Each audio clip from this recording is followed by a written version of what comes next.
So, there are times in my life when I know exactly what I should be doing. Whether it's finishing an assignment or sending that application and all that stuff that's supposed to help me to grow, but guess what? I did nothing. I just keep putting it off. And I find myself just keep pacing or scrolling or making another cup of coffee that I didn't even want. And it feels almost unfair. Why is that the things that matter the most are the hardest to start? Whether it's small stuff like doing homework or the big stuff like launching a business or posting your first YouTube video. Wouldn't life be so much easier if our brain just encouraged us to do the right thing? So for a long time, I kept blaming myself for being this lazy. But at some point, I realized that it wasn't laziness at all. It was survival. So here's the thing. Your brain avoids discomfort because it thinks that it's protecting you. So the caveman voice in your head doesn't really give a shit about your future goals. What he only cares about is to avoid the current pain, like it is life or death. And for me, the pain was as simple as practicing English when I first came to Canada, which shouldn't be rocket science, but every conversation, every phone call just felt like exam to me. Like my logical mind knew that if I just practice it every day, then in a year I'd be fluent. But when that moment actually came, I just completely froze. I would just pretend that I was calm and pay for my coffee quickly and even pretend that I didn't hear some questions. Not because I didn't want to, but it's just the harder that I pushed myself, the more stuck I felt. So I went down the rabbit hole online, psychology reports, videos, Reddits, whatever the hell people point out, and I realized that there's actual science behind that. Psychologists say that the brain avoids effort and it's hardwired to take the easy path. For things like thinking hard, resisting temptation, or making decisions, they all take extra effort, and that's why willpower feels exhausting.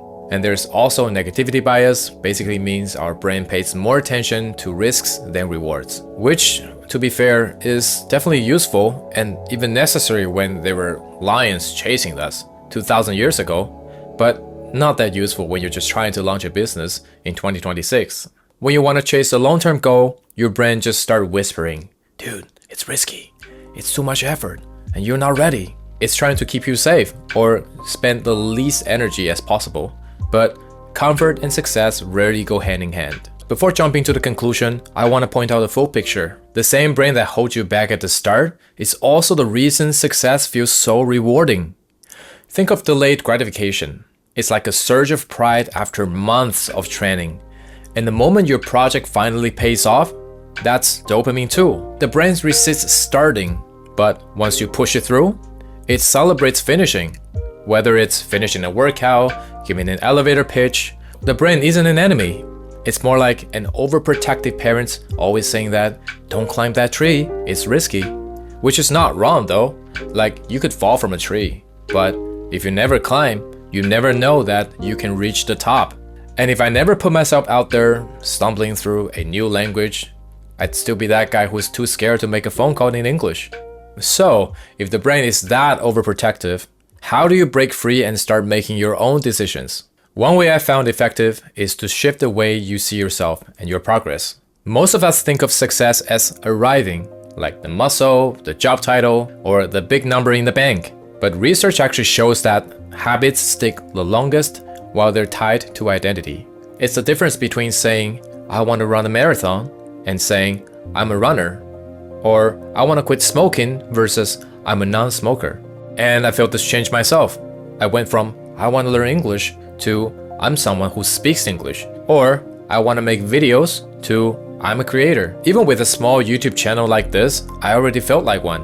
It's not just content, it's who I am. And that identity makes the process itself feel like success. And another thing you can do is to lower the entry cost. So your brain hates big, vague goals like becoming a millionaire, but it tolerates the small ones. So instead of saying, I need an 8-pack, just tell yourself, get your ass to the gym. Or instead of saying, I need to build a business, just say, draft 1 page today. You see, the big goals can somehow feel out of reach, but the small ones are a lot more doable. Even a lazy workout is still better than hiding under the blanket. And you know what makes working out even easier? Having a gym buddy who's waiting for you. Because humans are wired to care about the group.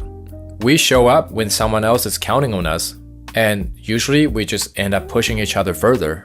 I remember when I first started learning French as my third language, I was just drifting Duolingo and making excuses all the time, and after 1 year, I barely even made any progress. But once I found my community and an online teacher and a study buddy, I had almost no reason to skip, unless we both agreed to skip, just once in a while.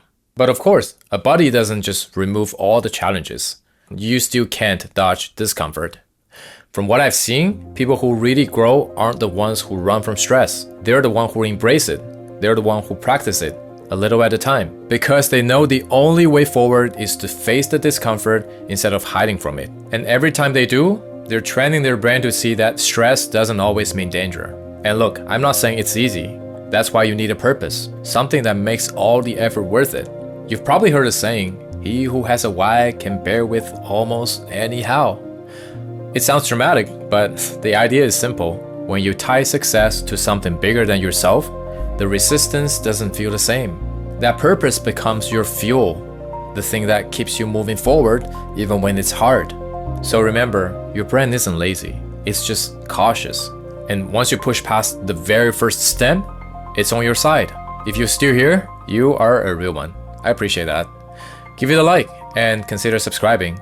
I know the channel is still a new channel and I'm still figuring things out, but at least we can grow together. Thanks for watching. I'll see you guys in the next one.